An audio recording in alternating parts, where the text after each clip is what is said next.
Scientists claim they've carried out the first successful head transplant on a monkey. Previously, the only other successful transplant of its kind was performed on a mouse. Images of that show the animal beginning to move after surgeons cut and then reattached its spinal cord.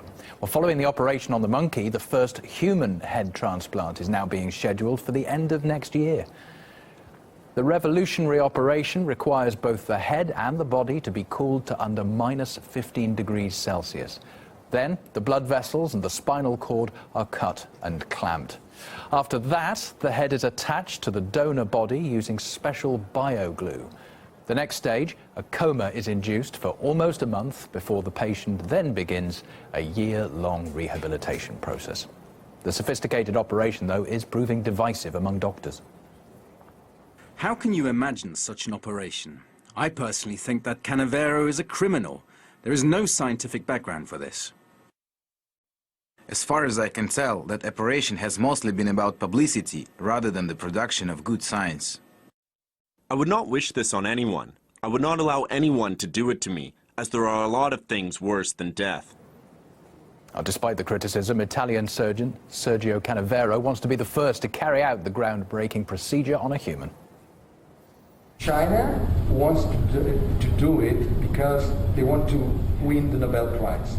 They want to prove themselves to be a scientific powerhouse. So it's the new space race. The surgeon's first potential patient, who you saw him talking to there, is Valery Spiridonov from Russia. He's a 31-year-old programmer and has a genetic muscle-wasting disease and says he needs a new body to survive.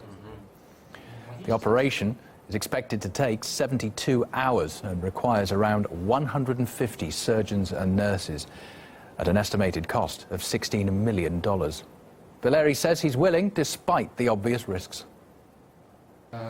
This technology is as big a deal as the first man to walk in space. This is because in the future it will help thousands of people who are in even more deplorable state than I am.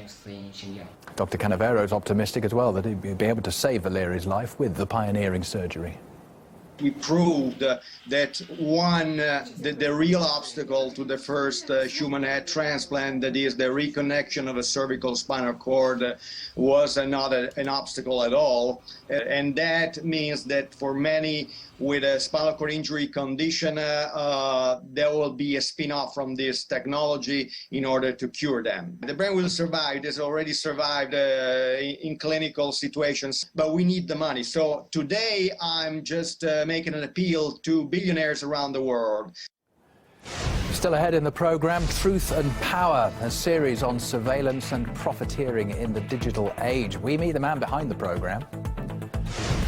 Plus, what the week ahead holds for oil prices after last week's jitters.